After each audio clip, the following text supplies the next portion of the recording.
For full disclosure, I only met Elliot this morning, so that's... yeah. Clearly, everyone felt the exuberance of your presentation. It was fantastic. You could feel the energy. Yeah. Did you meet him on the plane coming over here? No, I did not. But I've got to ask you about one point that you said more than once.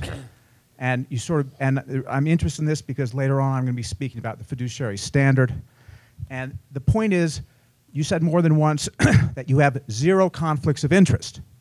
Now, I'm not the only compliance officer in this room, and I wondered whether anybody else listened to that statement and said, Elliot has really done something very, very special.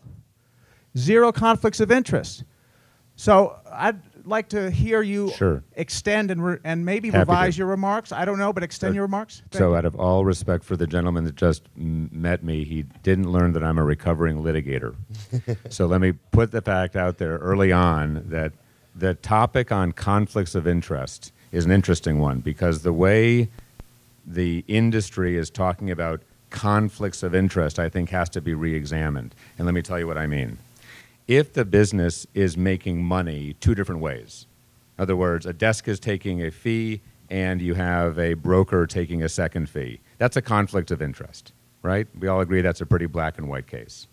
There's a lot of discussion that has to be resolved between what's happening inside the SEC and inside of FINRA when they're going to deal with a business like ours that doesn't play the hat-on, hat-off game, right? Most duly registered entities have to have 2 different audits, they have 2 different compliance procedures, they pretend there's 2 different businesses and that a financial advisor in the same conversation says to Mr. Smith, well, my view of the marketplace is this, let's buy this separate account, and oh, by the way, here's a bond I'd like to put in your portfolio. And in the middle of that conversation, they've switched between the SEC and FINRA, and their standards have gone back and forth. I find that, I'm not going to swear it again because I learned that's I'm on camera, but I find that to be intellectually disingenuous. I think it's crap.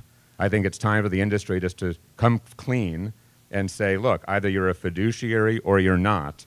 And I put a little whiteboard with the butcher analogy to make the point.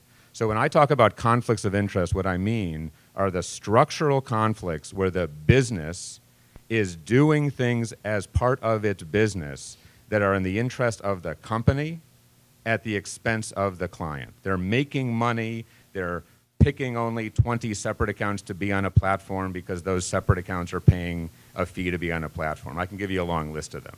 So if I were to put on the regulatory hat and talk about specific conflicts of interest, you are always going to have some technical conflicts of interest that you have to say to a client, here's the way this works in a disclosed fashion. What we've done is we've structured out of the business conflicts between the business's interest and what's the client's interest. I don't get paid, and it's not my job to solve the SEC FINRA problem that Dodd-Frank started and that everybody in this room is aware of. When those regulatory agencies and the industry figures that out, we're already doing it. Full transparency to financial advisors. There's no P&L hidden in the background.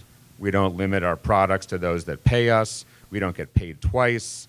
We're fiduciaries. 92% of our business flows up through the RIA, right? So if you think about looking at a business, I'm very comfortable representing that we're a fiduciary business if you take a look at how we generate revenue and where we make money. Impossible for HighTower to make money at the expense of the client or where the financial advisor doesn't have all the information to make a disclosure to the end client. So I view that as a conflict-free business. That answers your question.